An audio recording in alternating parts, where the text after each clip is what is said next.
नमस्कार। नमस्ते डॉक्टर। नमस्कार जी, आइए बैठिए बैठिए बैठिए।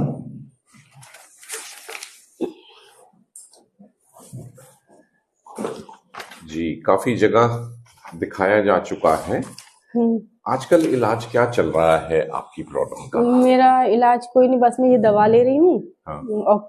वो जो दवा ले रहे हैं? ये ऑक्टो प्लस, जो ऑक्यूरेट प्लस जो बताई थी, और हाँ, और लुब्रिकेशन ड्रॉप डाल रहे, इसके अलावा कोई इलाज। ये तो आरपी की दवाइयां तो नहीं है? नहीं, तो डॉक्टर ने क्या कोई हमें बताया ही नहीं है कि आरपी की दवा, मतलब चले वो बोल रहे इसका कोई इलाज नहीं है।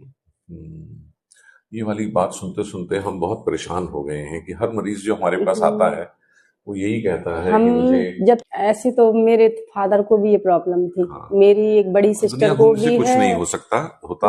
मैं दुनिया के करीब करीब 50-55 देश घुमा हूँ, लेकिन आमतौर पर जब जाता हूँ तो वहां की आंखों के डॉक्टरों से भी मिलता हूँ, कॉन्फ्रेंस के लिए जाता हूँ, पूछता हूँ भाई तुम्हारे यहाँ कुछ हो रहा है जो हमारे यहाँ नहीं हो रहा है ना, तब बात बनती है।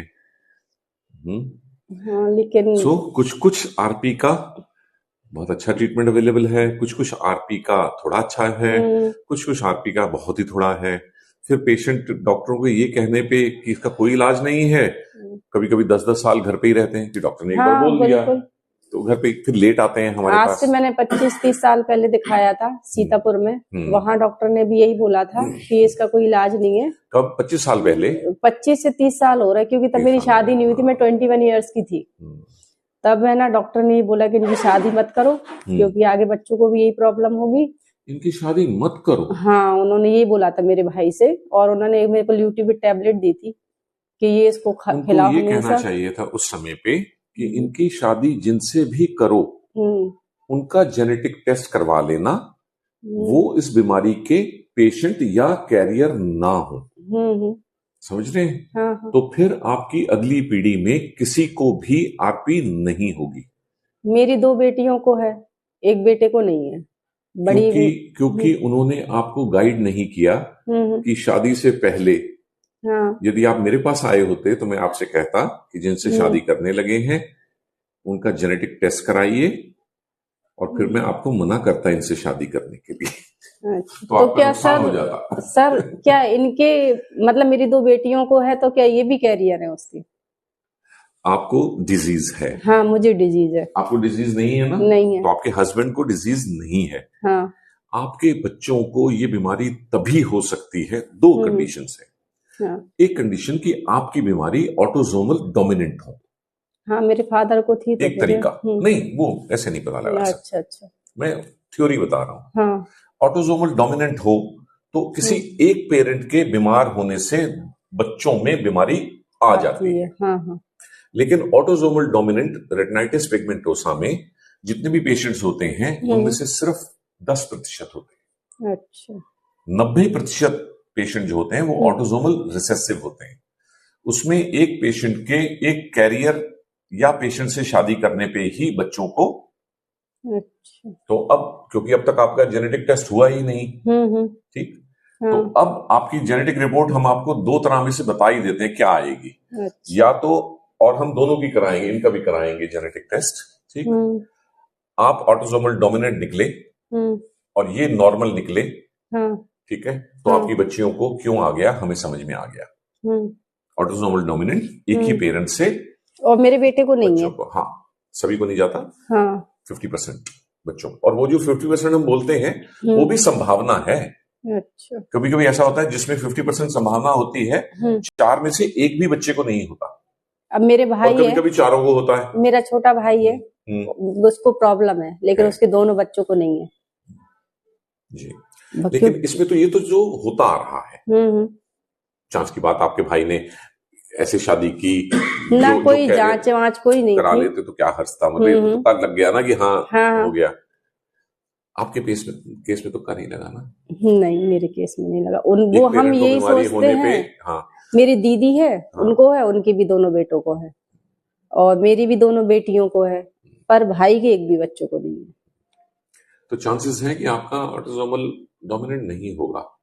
ऑटोसोमल डोमिनेंट होता तो आपके भाई को, आपकी बहनों को, सबको होता, और उनके सब बच्चों में होता। 50% बच्चों में होता। अब देखते हैं क्या निकलता है। तो उस समय पे आपको गलत सलाह दी गई, अब वो डॉक्टर ने जो शादी बताया मत था, कराओ, और आपको शादी से क्यों वंचित रखा जाए, पारिवारिक जीवन से। सिर्फ एक जिनसे शादी होनी थी उनका ही तो जेनेटिक टेस्ट होना था आपके साथ। तो उस टाइम में नहीं जानता था ना कोई, ये 25-26 साल मैसेज है, ये सब लोग देख रहे होंगे ना ये वीडियो।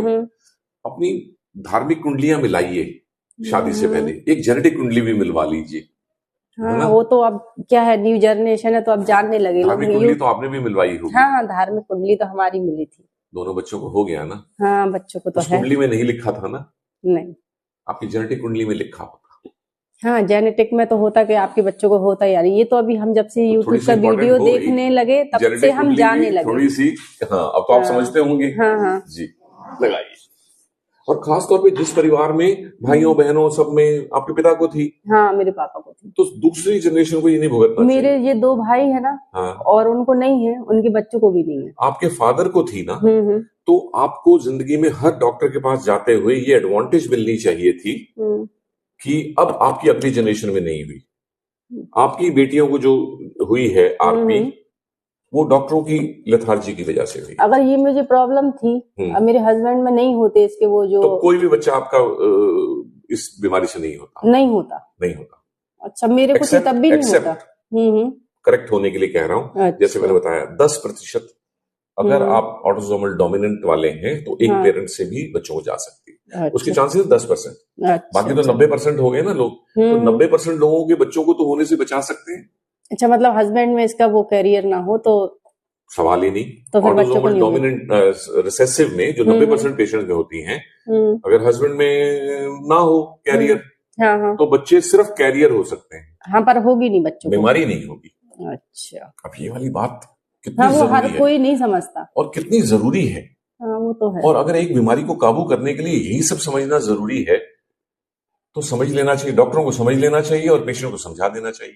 पर ये डॉक्टर कोई जानता नहीं है ना, हमारे इधर भी किसी ने ये नहीं बताया। कुछ जानते तो हैं, हमें तो अभी तक किसी ने नहीं बताया। जांचे बगैर ये मेहनत लगा चुका हूँ, इससे अच्छा होता आप बैठते, मैं इसमें देखता हूँ करके कह देता कि इस बीमारी का कोई इलाज नहीं है, कितनी सारी एनर्जी बचती मेरी, है ना? सही बात है। मेरी तो बच जाती है एनर्जी, पर आपकी अगली कई पीढ़ियों को बचाना है सभी को बचाना है। तो अब आपके परिवार में कोई भी आरपी के साथ पैदा नहीं होगा, ठीक है, यदि कहना मानेंगे तो।